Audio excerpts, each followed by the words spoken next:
I lost an imaginary bet. My husband and I never wanted kids. We were happy with our life, just the two of us. Our careers, our freedom, but for 5 straight years, our moms wouldn't shut up about it. "You're ignoring God's plan for you," my mom would say during every phone call.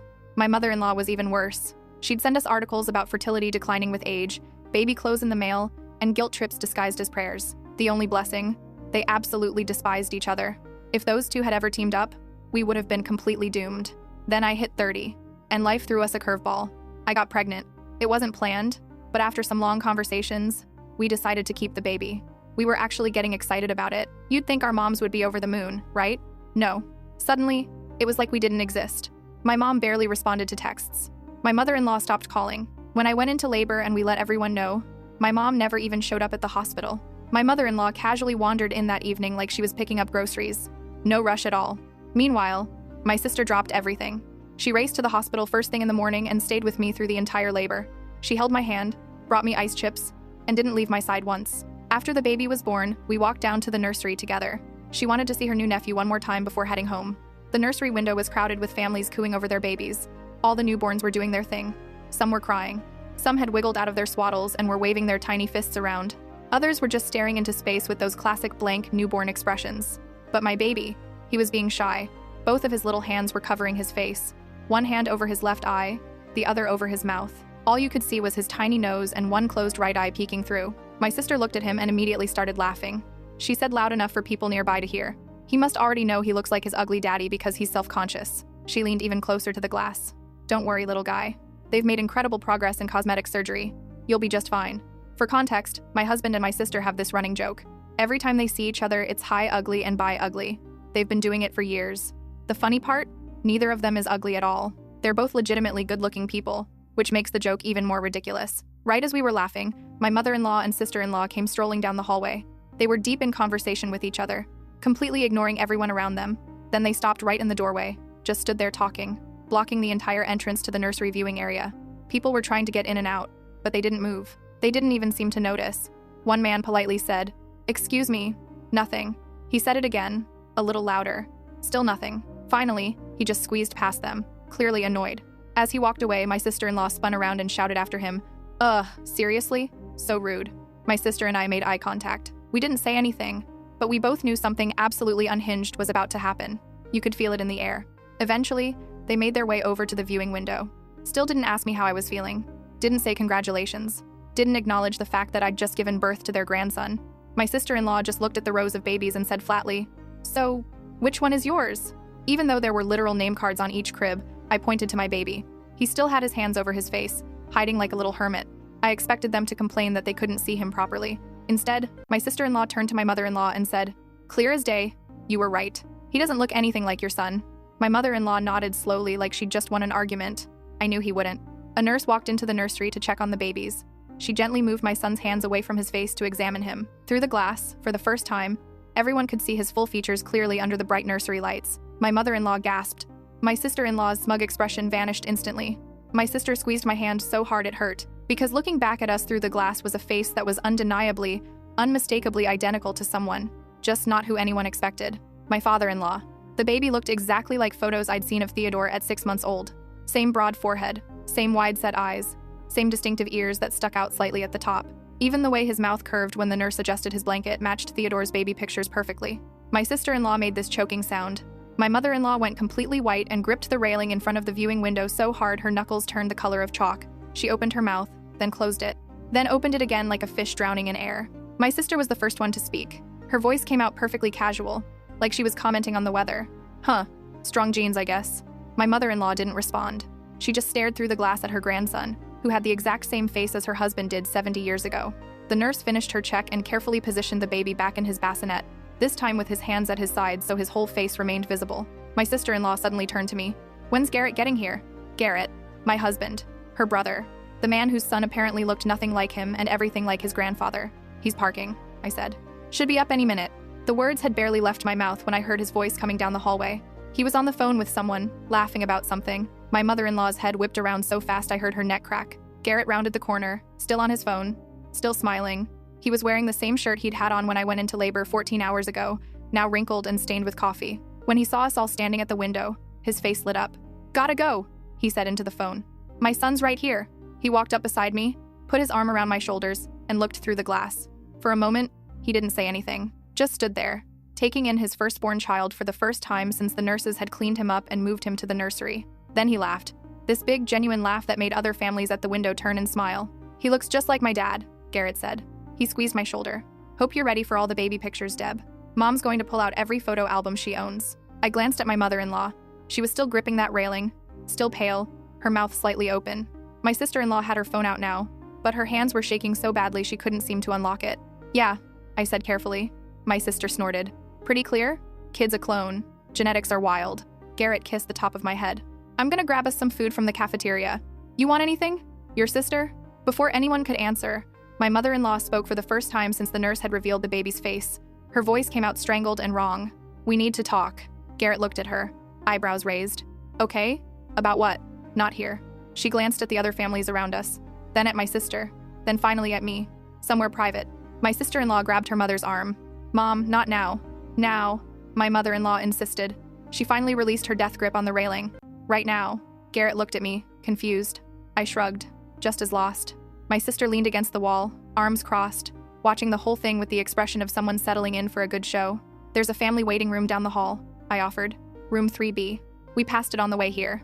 My mother-in-law didn't wait for anyone else. She just turned and walked toward the room, her heels clicking against the linoleum floor with sharp, angry sounds. My sister-in-law hesitated, looked at Garrett, then hurried after her mother. Garrett watched them go, completely bewildered. What the hell was that about? No idea. I lied. But I did have an idea. A terrible, impossible idea that had started forming the second I saw my mother-in-law's face, when the nurse moved our son's hands away. The way she'd gasped, the way she'd gone pale, the way she'd said she knew he wouldn't look like Garrett. My sister pushed off from the wall. Want me to go eavesdrop? No, Garrett and I said at the same time. You're no fun. But she stayed put, looking between us and the hallway where my mother-in-law and sister-in-law had disappeared. Garrett ran his hand through his hair, making it stick up in every direction. I should probably go see what's wrong. Maybe she's upset about something else and it just hit her all at once. You know how she gets emotional. I did know how she gets emotional. I'd seen her cry at graduation speeches, during insurance commercials, and once when a waiter brought her the wrong salad dressing. But this wasn't that kind of emotional. This was something else entirely. Go ahead, I said. I'm gonna sit down for a minute. Everything still hurts. That got his attention immediately. The confusion on his face shifted to concern. You need a nurse? Should I get someone? I'm fine. Just tired. Go talk to your mom. He kissed my forehead, then headed down the hallway after his mother and sister. The second he was out of earshot, my sister moved right up next to me. Okay. What the actual hell was that? I watched the hallway where Garrett had disappeared. I don't know yet. Liar. You know something. I can tell. I have a theory. A really messed up theory. I'm listening. Before I could answer, a nurse came up to us with a clipboard. Mrs. Holbrook, your son's doing great. We're going to keep him here for observation for another hour or so, but you should be able to feed him soon. Do you want to try breastfeeding or bottle? I answered her questions on autopilot, barely hearing my own responses. The whole time, I kept one eye on that hallway. The nurse eventually left, promising to come get me when the baby was ready. My sister leaned in close. Tell me. Not here, I whispered back. We moved away from the viewing window, away from the other families and their happy cooing, until we found an empty corner near the elevators. My sister backed me against the wall, blocking me in with her arms on either side of my shoulders like we were in some kind of dramatic TV confrontation. Talk. You remember how obsessed his mom's been with all those ancestry DNA tests? My sister's eyes narrowed. The ones she kept trying to get everyone to do? Yeah. And you remember how she basically disappeared when we announced the pregnancy? Hard to forget. What about it? I glanced around to make sure nobody was close enough to hear us. What if she knew? Knew what? That the baby wouldn't look like Garrett. My sister stared at me for a long moment, then her jaw literally dropped. Holy shit. You think she cheated on Theodore? I think Garrett might not be Theodore's biological son. The words hung in the air between us like toxic smoke. My sister's hands dropped from the wall. She took a step back, her face cycling through about 15 different expressions before landing on shocked disbelief. That's insane. Is it? Think about it. She was pushing those DNA tests hard until Garrett and I got engaged. Then she suddenly dropped it completely. Never mentioned it again. Maybe she just lost interest.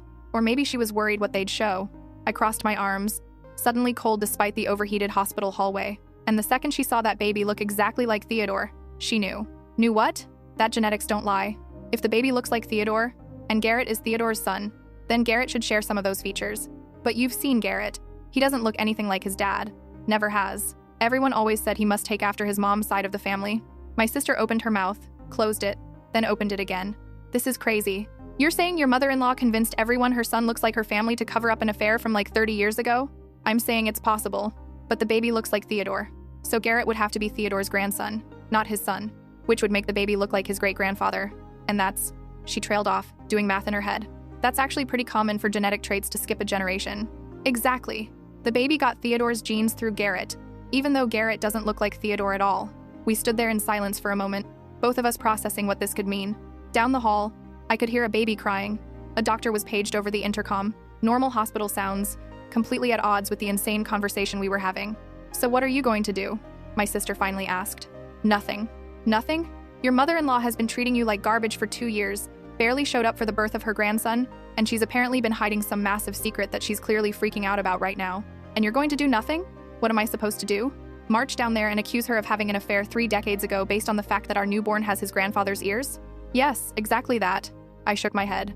I just gave birth 7 hours ago. I'm exhausted, I'm in pain, and I want to meet my son properly. This drama can wait. No, it can't, because whatever conversation is happening in that waiting room right now, Garrett's in the middle of it. And if your theory is right, his mom is either going to come clean or she's going to do some serious damage control. Either way, he deserves to know the truth. She had a point. But the thought of confronting my mother-in-law right now, with everything that was happening, with my body still recovering and my emotions all over the place, felt impossible. I'll talk to Garrett later, I said. After his mom leaves. After we've had time with the baby. After I can think straight. My sister looked like she wanted to argue, but she must have seen something in my face that stopped her. Instead, she just sighed and pulled me into a careful hug, mindful of my still tender stomach. Okay, but I'm not leaving until we figure this out. I'll camp out in your hospital room if I have to. Deal. We walked back toward the nursery window. The baby was awake now, his tiny fists waving in the air like he was conducting an invisible orchestra. Looking at him, at those unmistakable features that matched the man who'd raised my husband, I felt a weird mix of emotions I couldn't quite name. Because if I was right, if my mother-in-law had been hiding this for 30 years, then everything was about to change. Not just for her, but for Garrett, for Theodore, for our family. And I had no idea how to prepare for that. Garrett found us 10 minutes later. His face was pale and he walked like someone had just told him his dog died. My sister took one look at him and immediately made an excuse about needing coffee, disappearing before either of us could stop her. I waited. Garrett stared through the nursery window at our son, but I could tell he wasn't really seeing him. His jaw was clenched so tight I could see the muscle jumping under his skin. What happened? I finally asked. My mom wants us to do a paternity test. The words hit me like a physical blow. What? She said. He stopped, swallowed hard. She said the baby looks too much like my dad and not enough like me, and she thinks we should make sure he's actually mine before we fill out the birth certificate. I stared at him. She thinks I cheated on you?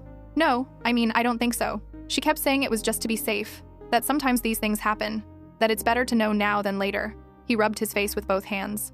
But the way she said it, Deb, it was like she was desperate for us to do it, like she needed us to do it. What did you tell her?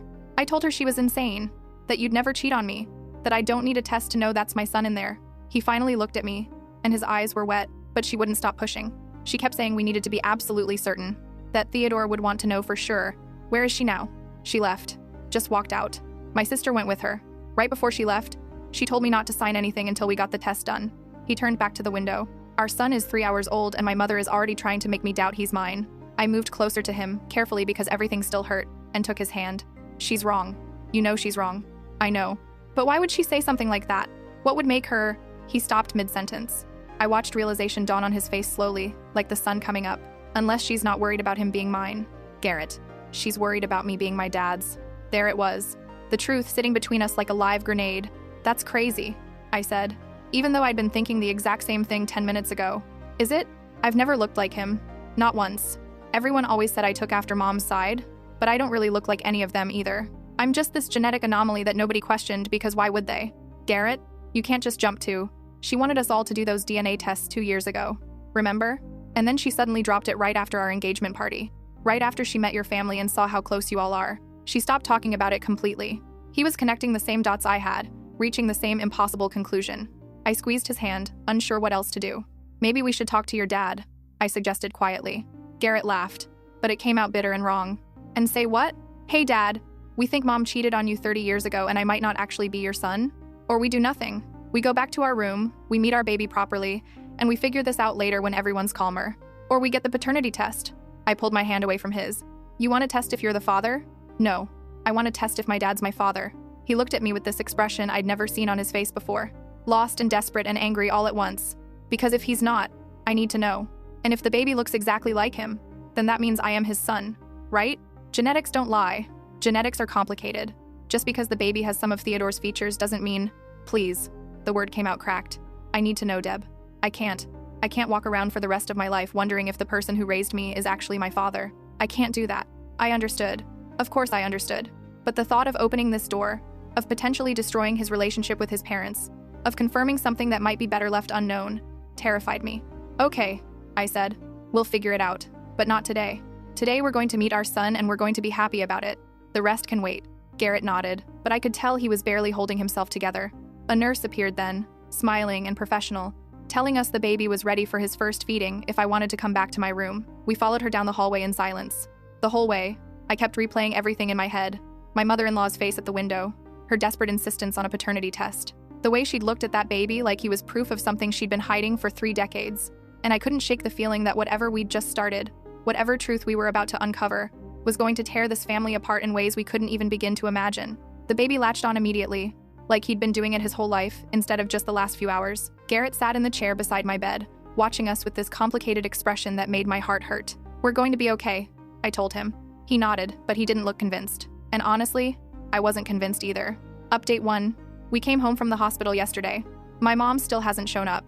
She texted once asking if we needed anything. And when I said she could come meet her grandson, she responded with, maybe next week, when things settle down. Things don't settle down with a newborn. She knows that. She had 2 kids herself. But that's not the main issue right now. Theodore came by this morning while Garrett was at the pharmacy picking up my pain medication. He showed up with this huge gift basket full of baby stuff, a giant teddy bear that won't fit anywhere in the nursery, and the biggest smile I've ever seen on his face. "Where's my grandson?" he asked, barely getting through the door before heading straight for the bassinet in the living room. I was still in my pajamas, hadn't showered in 2 days, and definitely wasn't prepared for visitors. But Theodore didn't care. He scooped up the baby like he'd been doing it forever, supporting his head and everything, and just stared at him with this expression of complete wonder. "He's perfect," Theodore said quietly. "Absolutely perfect." I stood there in my dirty pajamas, watching my father-in-law hold my son, and felt my throat get tight, because he meant it. You could hear it in his voice. See it in the way he touched the baby's tiny hand with one finger, in the way his eyes got wet when the baby gripped that finger reflexively. "He looks like you," I said before I could stop myself. Theodore glanced up at me, still smiling. "Everyone keeps saying that. My poker buddies saw the pictures Garrett sent. They all said the same thing. Hell of a thing. Genetics." My dad's features skipped me completely and landed on this little guy. He said it so casually, with no hint of doubt or suspicion, just pure joy that his grandson resembled him. And I realized right then that Theodore had no idea, no clue what his wife had been suggesting, what seeds of doubt she'd tried to plant. He was just a grandfather meeting his first grandchild, completely secure in his family and his place in it. "Where's Vanessa?" I asked, trying to keep my voice normal. Vanessa, my mother-in-law, the woman who tried to convince us to get a paternity test 3 days ago. "She's not feeling well. Migraine." Theodore gently rocked the baby, who'd started making those little newborn squeaking sounds. "She gets them sometimes. Stress-triggered, usually. She'll come by in a few days when she's better." Stress-triggered, right. The baby started fussing, working up to a real cry. Theodore handed him back to me carefully. "I should let you rest. Just wanted to stop by and see him in person. Photos don't do him justice." "Theodore, wait." The words came out before I'd thought them through. He paused at the door, looking back at me expectantly. "Does Garrett look like anyone in your family? Like, specifically?" It was a weird question and we both knew it. Theodore's eyebrows went up slightly, but he considered it seriously. "Not really. No. We always figured he took after Vanessa's side. Her brother Philip has the same coloring, same build. Why do you ask?" "Just curious. Family resemblances are interesting." He smiled again, but there was something careful in it now. "They are. See you later, Deb. Congratulations again. You two are going to be great parents." After he left, I sat on the couch feeding the baby and hating myself for even bringing it up. What was I doing? Fishing for confirmation of my suspicions? Trying to gauge if Theodore knew something he wasn't saying? The baby fell asleep mid-feeding, milk-drunk and peaceful. I just held him, looking at his face. Theodore's face. My husband's grandfather's face. Garrett came home 20 minutes later with my medication and takeout from the Chinese place we both loved. He looked exhausted, dark circles under his eyes, hair unwashed, wearing the same clothes from yesterday. "Your dad stopped by?" I said. Garrett froze in the middle of unpacking the food containers. "And?" He was happy. Really happy. He doesn't suspect anything. Of course he doesn't. Garrett sat down hard on the couch beside me. Why would he? The baby looks exactly like him. If anything, that just confirms he's my dad. Or confirms you're his son. We sat there in silence for a while, the baby asleep between us, Chinese food getting cold on the coffee table. Finally, Garrett spoke. "I called my mom. I waited. Told her we weren't doing any paternity tests. That I knew you didn't cheat, and I wasn't going to disrespect you or our son by questioning it. What did she say? She said I was making a mistake, that I'd regret it. Then she said something weird. He picked at a loose thread on the couch cushion. She said, "Some things are better left unknown, but you're forcing my hand." Forcing her hand how? No idea. She hung up after that. The baby stirred, making little grunting sounds in his sleep. I adjusted him carefully, and Garrett reached over to touch his son's head with one finger, barely making contact. "I ordered a DNA test," Garrett said quietly. "One of those ancestry ones. It'll show me if my dad is actually my biological father." Garrett. "I need to know, Deb. I can't live with this question in the back of my head forever, and if it turns out he's not my real dad?" He stopped, swallowed hard. "Then at least I'll know the truth. What if knowing the truth makes everything worse?" It's already worse. My mom tried to convince me my wife cheated. She's avoiding meeting her grandson. She's making cryptic threats about forcing hands. It's already a disaster. He had a point, but I couldn't shake the feeling that we were about to make it exponentially more disastrous. My sister showed up that evening with groceries and more baby clothes that the baby would grow out of in 3 weeks. She took one look at both of us and immediately started cleaning our apartment while refusing to let either of us help. "You look like death," she informed Garrett cheerfully while scrubbing our kitchen counter. "Both of you. When's the last time either of you showered?" "Yesterday." I lied. "Try again." "Fine. 2 days ago." "That's what I thought. Go shower. I'll watch the baby." I wanted to argue, but the thought of hot water and clean hair was too appealing. Garrett went first while I sat with my sister and the baby. She held him carefully, making faces at him even though his eyes were still mostly unfocused and he probably couldn't see her clearly. "So," she said casually, "your mother-in-law still being weird?" "Weirder." Garrett ordered a DNA test to find out if Theodore is his biological father. My sister's head snapped up so fast the baby startled in her arms. "He what?" "He needs to know." "Holy shit. When does he get the results?" 4 to 6 weeks, apparently. 4 to 6 weeks of waiting to find out if his entire life is based on a lie. That's gonna be fun. The baby started crying. That newborn wail that sounds like the end of the world. My sister handed him back to me immediately. "Your turn. I'm great at being an aunt, but the crying thing still freaks me out." I got the baby settled just as Garrett came out of the bathroom, hair wet, wearing clean clothes for the first time in days. He looked slightly more human. My sister shooed me toward the shower, and I didn't argue. Under the hot water, I finally let myself cry. Just stood there and cried for everything that was happening, everything that might happen, everything that had already changed. When I got out 15 minutes later, my sister had ordered pizza, and Garrett was passed out on the couch with the baby asleep on his chest. He fell asleep mid-sentence, my sister whispered. "Poor guy's exhausted." We ate pizza in near silence, both of us watching Garrett and the baby sleep. Finally, my sister spoke. "You know this is going to come out, right? Secrets this big always do." "I know, and when it does, it's going to be bad. Really bad." "I know that too." She reached over and squeezed my hand. "I've got your back. Whatever happens, both of you." That made me cry again. Quietly this time so I wouldn't wake Garrett or the baby. My sister just held my hand and let me cry, and for that moment at least, I felt like maybe we could get through this. Whatever this turned out to be. Update 2 weeks later. Vanessa finally came to meet the baby today. She showed up at 3 in the afternoon with no warning, just knocked on the door while I was in the middle of trying to figure out why the baby wouldn't stop screaming even though he'd been fed, changed, and burped. I opened the door still in pajamas again because apparently that's just my life now, with the baby wailing in my arms. And there she was, full makeup, designer clothes, hair perfect, looking at me like I was something she'd scraped off her shoe. "I'm here to see my grandson," she announced, walking past me into the apartment without being invited. The baby was still screaming. Vanessa stood in the middle of our living room, looking around at the disaster zone that comes with a 2-week-old. Burp cloths everywhere, bottles in the sink, that weird baby smell that's part milk and part laundry detergent. "You should put him on a schedule," she said, not even looking at me. "Babies need routine.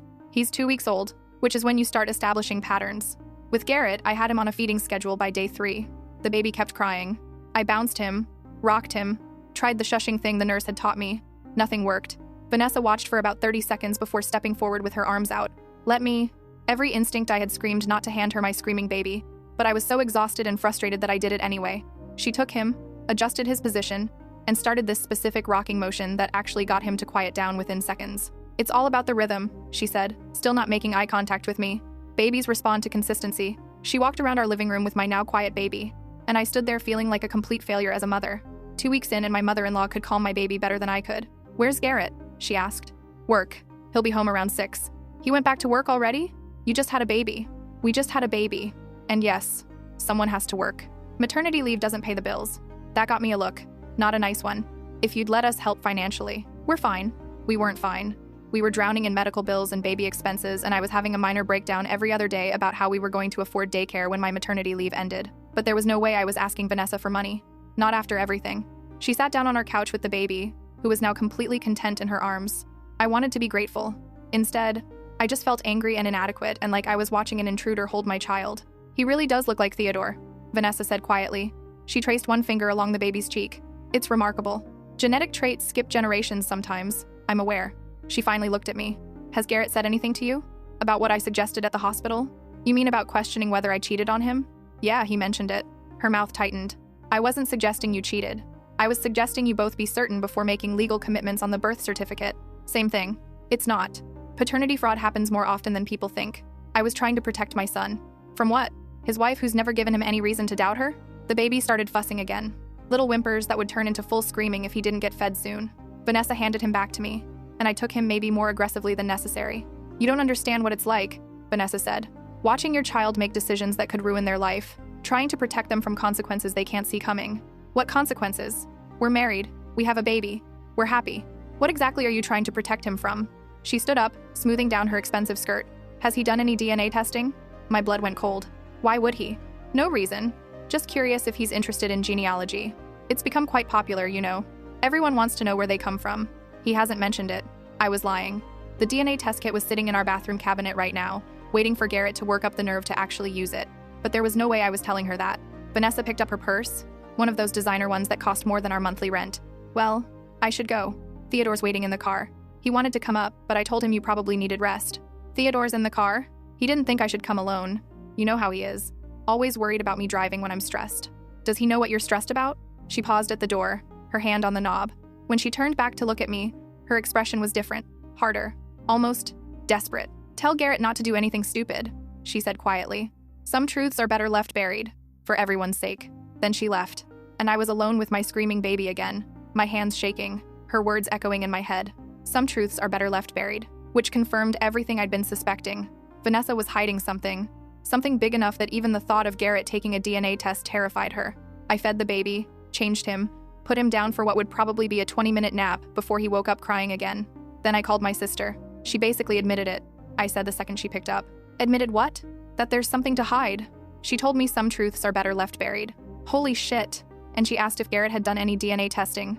She's worried about it. She's actually worried. My sister was quiet for a moment. So, what are you going to do? I don't know. Garrett still hasn't used the test kit. He's been avoiding it. I think he's scared of what it might show. Can you blame him? Finding out your dad isn't your biological father would mess anyone up, but he needs to know. Living with this question hanging over him is worse than knowing the truth. Is it though? Is it really? I didn't have an answer for that. Garrett came home at 7, an hour late, looking like he'd had a rough day. He kissed me, looked down at the sleeping baby in the bassinet, and headed straight for the shower without saying much. I waited until after we'd eaten the leftover pizza from yesterday and the baby was down for his longest stretch of sleep. Then I brought it up. Your mom was here today. Garrett's fork stopped halfway to his mouth. What? She came to meet the baby. Theodore was in the car but didn't come up. Why didn't you call me? It happened fast. She just showed up. He put the fork down. What did she say? She asked if you'd done any DNA testing. Then she told me some truths are better left buried. Garrett was quiet for a long time, staring at his half-eaten pizza. Finally, he spoke. The kit's been sitting in the bathroom for 2 weeks. I know.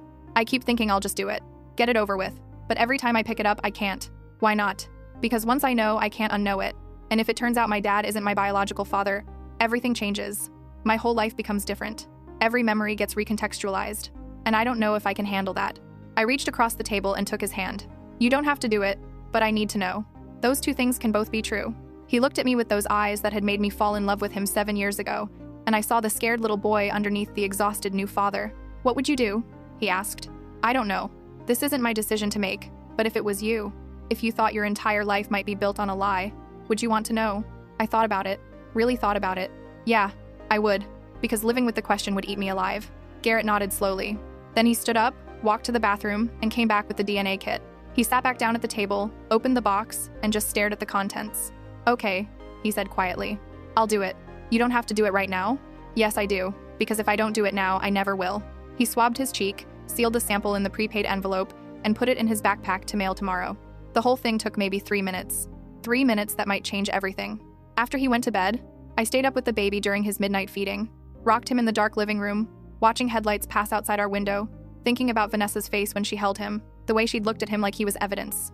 Proof. A truth she'd tried to keep buried coming back to haunt her. And I wondered what we'd just set in motion.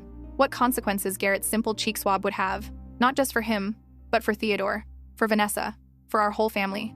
The baby finished eating and fell asleep in my arms, perfectly content, completely unaware that the family he'd been born into was about to implode. I kissed his forehead and prayed I was wrong. Prayed that when those results came back in 4 to 6 weeks, they'd show that Garrett was Theodore's son, that Vanessa was just paranoid, that everything would go back to normal. But deep down, I knew better. Some truths are better left buried, Vanessa had said. We were about to dig one up anyway. Update 3, 6 weeks later. The email came on a Tuesday morning at 6:47 a.m. I know the exact time because the baby had just finished his feeding and I was scrolling through my phone in that half-asleep state you exist in when you're getting 2 hours of sleep a night. DNA test results available T. Click here to view. My stomach dropped. Garrett was still asleep beside me. The baby was in his bassinet making those little sleep noises, and I was holding the answer to everything in my hand. I didn't open it. Instead, I woke Garrett up by gently shaking his shoulder. The results are here, I whispered. He was awake immediately, going from dead asleep to fully alert in 2 seconds. What? The DNA results. They just emailed. He sat up, ran both hands through his hair, and took several deep breaths. Okay, let's look. Are you sure? No, but we're doing it anyway. I handed him my phone. He stared at the email for a long moment, his thumb hovering over the link. Then he clicked it. The website loaded slowly, asking for his password, making him verify his identity. All these little delays that felt like torture. Finally, the results page appeared. I watched his face as he read, watched the color drain from it, watched his eyes get wet, watched his hands start shaking so badly he almost dropped the phone. Garrett? My voice came out strangled. He didn't answer, just kept staring at the screen, his breathing getting faster and faster. The baby started crying, probably sensing the tension in the room, but neither of us moved. Garrett, talk to me. He finally looked up at me, and the expression on his face broke something inside my chest. Theodore's not my father. The words hung in the air like a death sentence. Are you sure? Did you read it right? Sometimes these tests can be 0% match for any paternal relationship. 0% Deb.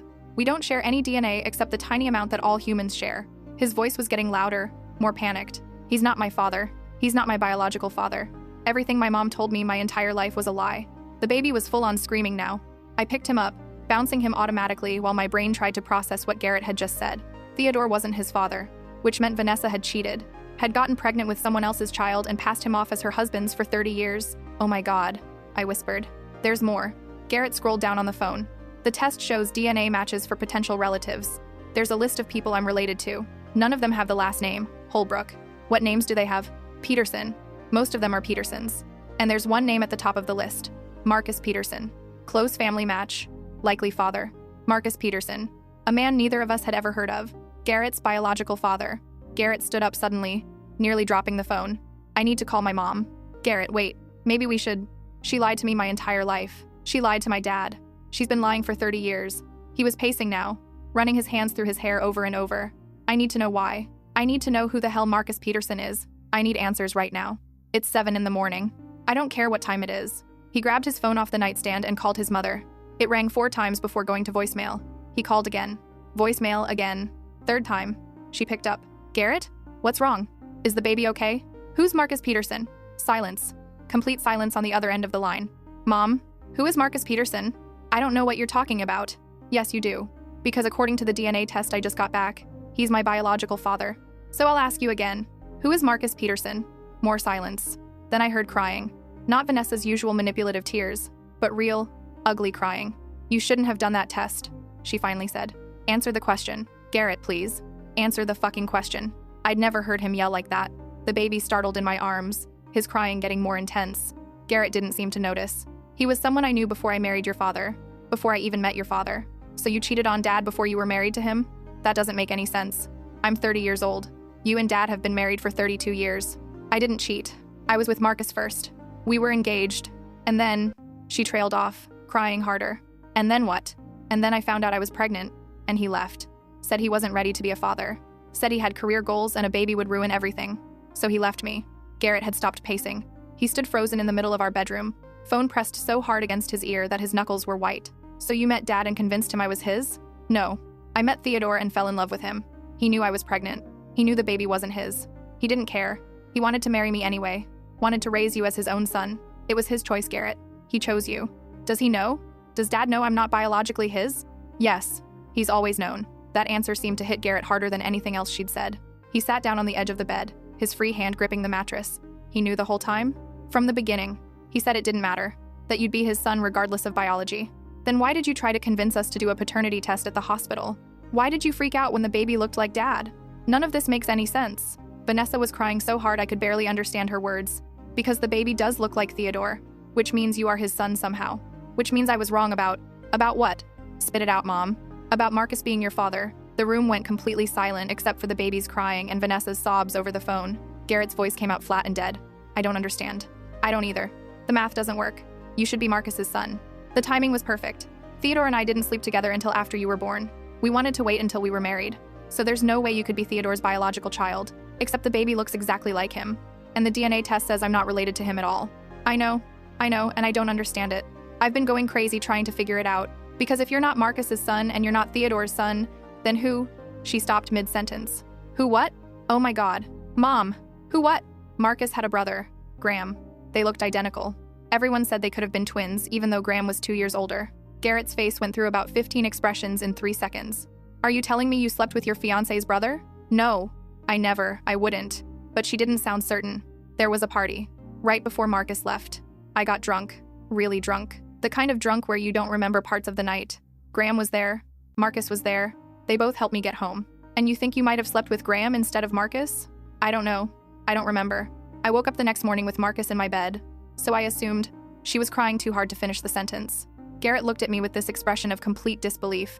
I stared back at him, equally shocked, still bouncing the crying baby automatically. So my biological father is a man you're not even sure you slept with, a man whose name you might not even have known. And Dad's known this whole time that I'm not his biological son, but he raised me anyway. He loves you, Garrett. He's always loved you. Biology doesn't matter to him. It matters to me. Garrett was shouting again. It matters that I've lived 30 years thinking I was one person, and I'm actually someone completely different. It matters that you didn't tell me. It matters that every time someone said I looked like Mom's family, you were just lying to cover up the fact that you didn't even know who my father was. I was protecting you. From what? The truth? Yes. Because what good would it have done for you to know? Theodore is your father in every way that matters. He changed your diapers, taught you to ride a bike, paid for your college, walked you through every important moment of your life. That's what makes someone a father, not DNA. Then why did you freak out at the hospital? Why did you want us to do a paternity test? Vanessa went quiet again. When she spoke, her voice was small and broken.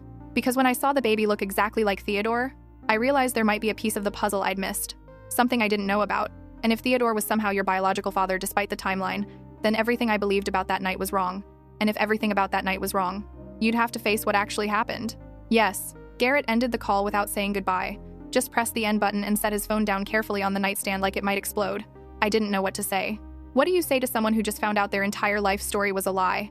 That their mother wasn't sure who their father was? That the man who raised them knew all along they weren't biologically related but loved them anyway? The baby had finally stopped crying, exhausted from screaming. He fell asleep in my arms, completely peaceful, while his father's world fell apart. I need to talk to my dad, Garrett said quietly. Do you want me to come with you? No, this is something I need to do alone. He got dressed, kissed both me and the baby, and left. I watched from our apartment window as he got in his car and drove away, and I wondered what that conversation would look like. Wondered if Theodore would break down or stay strong. If he'd be angry at Vanessa for finally telling the truth or relieved it was out in the open. If this would destroy their marriage or somehow make it stronger. My phone buzzed. A text from my sister. How's it going? Haven't heard from you in a few days.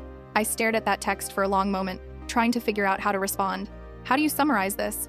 How do you explain that your husband just found out he's not who he thought he was? Can you come over? I typed back. It's a long story. She responded immediately. On my way. While I waited for her, I sat on the couch with my sleeping baby and finally let myself process everything that had just happened. Vanessa's confession.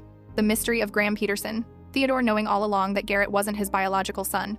And the biggest question of all, if Garrett wasn't Theodore's biological son, but the baby looked exactly like Theodore, how did genetics work in this situation? I grabbed my laptop and started Googling, trying to figure out if it was possible for a grandson to strongly resemble his grandfather even if there was no direct genetic line, trying to make sense of something that seemed impossible. Turns out genetics is way more complicated than I thought. There are things called convergent features, where unrelated people can look similar due to chance. There are also situations where grandchildren can inherit traits from grandparents that skip their parents entirely. But for a baby to look identical to someone he wasn't related to, that seemed like more than coincidence. Unless, I sat up straighter, an idea forming. What if Theodore was related to Graham Peterson? What if the Peterson brothers weren't just the Peterson brothers, but had some family connection to Theodore that nobody knew about? It sounded insane, but everything about this situation was insane. My sister showed up 20 minutes later with coffee and bagels, took one look at my face, and immediately demanded the full story. I told her everything while feeding the baby, and watched her face cycle through shock, disbelief, and finally, this weird kind of fascination. So your mother-in-law maybe slept with her fiancé's brother while drunk, got pregnant, married a different man who knew the baby wasn't his, and now you're trying to figure out why your baby looks like your father-in-law even though there's no genetic relationship? That's the summary, yes. This is the wildest thing I've ever heard. This is like a soap opera. No, this is better than a soap opera. Because it's real. Not helping. Sorry. Okay, let's think about this logically. She pulled out her phone and started typing. What do we know for sure? Garrett's not Theodore's biological son. Marcus and Graham Peterson are brothers. Graham might be Garrett's biological father. The baby looks like Theodore. Right. So the connection has to be between Theodore and the Petersons somehow.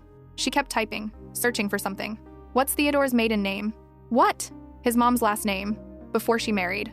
I had no idea. Theodore's mom had died before I met Garrett. I'd never even thought to ask what her maiden name was. I don't know. Find out. Because I bet it's Peterson. I stared at her. You think Theodore and Graham are related? It would explain everything. If Theodore's mom and Graham's dad are siblings, or if there's some other family connection, then Theodore and Graham would be cousins, which would mean Garrett is Theodore's cousin's son. They'd share DNA through the family line. But the DNA test said Garrett had zero genetic relationship to Theodore. Those tests aren't perfect, and they might not flag more distant relationships. But it would explain why the baby has Theodore's features. Because Theodore and Graham share a genetic line, and the baby inherited those features through Garrett. It made sense in a twisted, complicated way. But there was only one way to know for sure. Theodore needs to take a DNA test too, I said.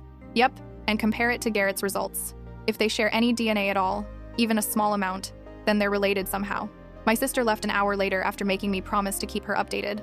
I spent the rest of the morning researching family genetics and DNA testing, trying to piece together what might have happened 30 years ago.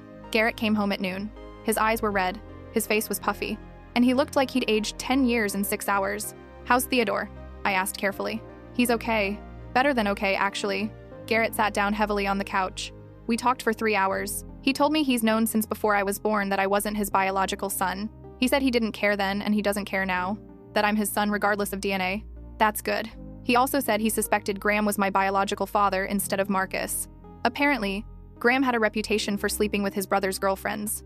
Theodore heard rumors about it years ago but never said anything because it didn't matter to him. Did you tell him about the DNA results? About the 0% match? Yeah, he was confused. Said it should show at least some genetic relationship if we're family, even distant family. Garrett rubbed his face with both hands. Then he said something that blew my mind. What? His mom's maiden name was Peterson. Graham and Marcus's dad was his uncle. Theodore and the Peterson brothers are first cousins. I felt my jaw literally drop open. My sister had called it. So you're Theodore's first cousin once removed. Not his son, but still related. Which explains why the baby looks like him. The baby got the Peterson family features through me. And Theodore has those same features because he's half Peterson himself. It all clicked into place. The baby's resemblance to Theodore wasn't some genetic mystery. It was just family traits being passed down through a more complicated route than anyone expected. How's Theodore handling all this? He's furious at my mom, not for the cheating or the uncertainty about my father, for lying about it all these years, for trying to manipulate us into getting a paternity test instead of just telling the truth from the beginning. Are they going to stay together? Garrett shrugged. I don't know. He said he needs time to think. That 30 years of marriage deserves consideration, but 30 years of lies deserves consequences too. We sat in silence for a while, watching the baby sleep in his bassinet. Everything had changed, and nothing had changed at the same time. Garrett was still Garrett. Theodore was still his dad in all the ways that mattered. The baby was still our son. But the family dynamics had shifted in ways we couldn't quite comprehend yet. Vanessa's lie had been exposed. Theodore's unconditional love had been proven. And somewhere out there, Graham Peterson existed. Probably with no idea he had a 30-year-old son. Are you going to try to find him? I asked. Graham? I don't know. Part of me wants to know who he is. What he's like. If I got anything from him besides DNA. But another part of me doesn't want to open that door. Because Theodore's my dad. Graham's just the guy who got my mom pregnant at a party. Both things can be true. I'm learning that a lot of contradictory things can be true at the same time. My phone buzzed with a text from Vanessa. Please tell Garrett I'm sorry. Please tell him I love him. I showed it to Garrett. He looked at it for a long moment, then handed the phone back without responding. I'm not ready to talk to her yet, he said. Maybe not for a while. That's okay. You don't owe her anything right now. The baby woke up crying, hungry again, and I picked him up to feed him. Garrett watched us, his expression soft and sad and loving all at once. He really does look like Dad, Garrett said quietly. Even knowing everything I know now, I look at him and see my father's face. Because Theodore is his grandfather, biologically, legally, and emotionally. Yeah, I guess he is. We spent the rest of the day in that weird space between crisis and calm, taking care of the baby, ordering takeout, existing in our little apartment bubble while the world outside shifted and changed. My mom finally called that evening. First time I'd heard from her since the baby was born 6 weeks ago. "I heard there was some drama with Garrett's family," she said, not even asking how I was or how the baby was doing. "How did you hear that?" "Your sister told me. She said something about DNA tests and paternity questions." Of course my sister told her. I made a mental note to kill her later. "It's handled," I said shortly. "Well, I'm glad. You don't need that kind of stress with a new baby. Speaking of which, when can I meet my grandson?" "I don't know, Mom. When were you planning to show up?" "I've been busy. You know how it is." "No, actually, I don't know how it is. Because when I went into labor, you didn't show up. When I had the baby, you didn't visit. It's been 6 weeks and this is the first time you've called. I didn't want to overwhelm you. I thought you needed space." My sister was here within hours. She's been here almost every day helping us. Theodore came the day we got home from the hospital. Space isn't what I needed. My mom went quiet. When she spoke again, her voice was different, smaller. "I'm sorry. I should have been there." "Yeah, you should have. Can I come meet him tomorrow?" I wanted to say no. Wanted to tell her that she'd missed her chance, that she didn't get to just show up 6 weeks late and act like nothing had happened. But the baby was her grandson, and he deserved to know his grandmother, even if his grandmother had been terrible to his mother. "Fine. Come at 2. And Mom, don't be late." She showed up at 2:30, which was actually early for her usual standards. She brought a ridiculous amount of gifts, most of them completely impractical for a newborn, and immediately started crying when she saw the baby. "He's beautiful," she said, tears running down her face. "He's absolutely beautiful." I handed her the baby, and she held him like she'd been doing it her whole life. All that time she'd avoided coming to meet him, and the second she had him in her arms, she melted. "I'm sorry I wasn't here," she said again, not looking up from the baby. "I was stupid and selfish, and I let my own issues get in the way of supporting you." "What issues?" She finally looked at me. "I was jealous. You and your sister have always been close, and when the baby was born and she was there for you and I wasn't, I convinced myself you didn't need me, that you had her and that was enough. You're my mother. Of course I needed you. I know that now. I should have known it then." We sat together on the couch, my mom holding the baby, and for the first time in months, things felt almost normal between us. Not perfect, not fixed, but better. Garrett came home from work and seemed surprised to see my mom there. She stood up immediately, handed me the baby, and hugged Garrett tightly. "Congratulations," she said. "He's perfect. You two made a perfect baby." Garrett hugged her back, and I saw some of the tension leave his shoulders. After everything that had happened with his own family, having my mom show up and be normal and supportive probably felt like a relief. She left an hour later, promising to come back soon and actually meaning it this time. After she was gone, Garrett and I sat on the couch with the baby between us, both of us exhausted, both of us emotionally drained. "Your mom seemed good," Garrett said. "Yeah, she apologized. Actually apologized. That's progress. How are you doing? With everything?" He thought about it for a moment. "I don't know. Better than this morning. Worse than last week. It's going to take time to process everything, to figure out who I am, now that I know the truth. You're still you. DNA doesn't change that." "I know, but it feels different, like I've been living someone else's life story, and now I have to write my own." The baby made one of his little sleep sounds, and we both looked down at him. This tiny person who'd accidentally triggered an entire family revelation just by having the wrong face at the wrong time. "He's going to have questions someday," I said quietly, "about why he looks like his great-grandfather cousin, about the family genetics, about all of this. I know, and we'll answer them honestly, because that's what my parents should have done for me. Your dad did. Theodore's always been honest with you." "Yeah, he has. And that's the relationship I want with our son. Complete honesty, even when it's hard." We sat there in the quiet apartment, our little family of 3, and I felt something settle in my chest. We'd been through something insane, something that most families would never experience, but we'd come out the other side together, stronger and more honest than before. The DNA results that were supposed to destroy everything had actually revealed the truth that set them free. Final update, 3 months later. Theodore and Vanessa separated 2 months ago. Not divorced, but separated. Theodore moved into an apartment across town, and Vanessa stayed in their house. They're in counseling, trying to figure out if 30 years of marriage can survive 30 years of lies. Garrett talks to Theodore at least 3 times a week. They meet for lunch, go to baseball games, and Theodore comes over every Sunday to spend time with the baby. Nothing between them has changed except that now everything is honest. Garrett hasn't spoken to Vanessa since the phone call where she admitted the truth. She texts him occasionally, always apologizing, always asking if they can talk. He deletes them without responding. I don't push him either way. This is his choice to make. We never found Graham Peterson. Turns out he died 8 years ago in a car accident. No wife, no kids that anyone knew about. No family except Marcus, who didn't even attend the funeral. Garrett took the news quietly. Said it was weird to mourn someone he never knew, but there was still this small part of him that wished he could have met Graham. Asked questions. Understood where half his DNA came from. Marcus Peterson, Garrett's uncle who was supposed to be his father, is still alive. Living in Florida. Married with 2 kids.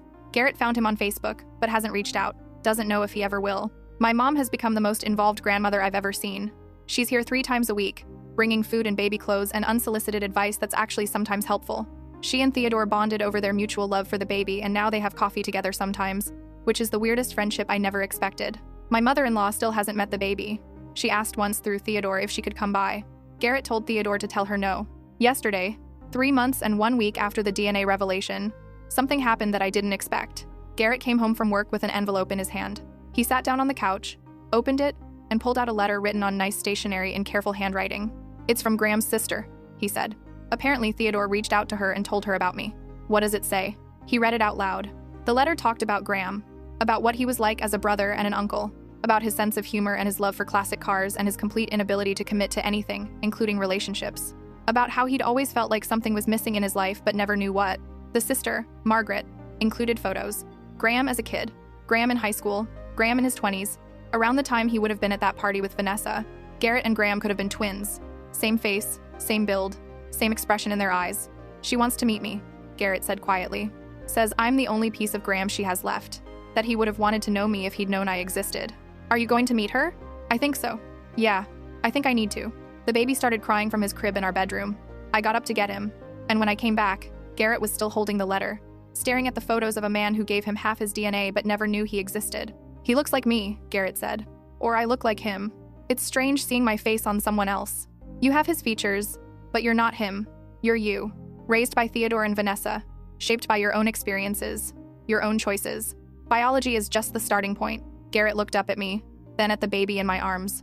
"Our son is going to grow up knowing the truth, about all of it, and hopefully, it won't define him the way it's trying to define me. It won't define you unless you let it."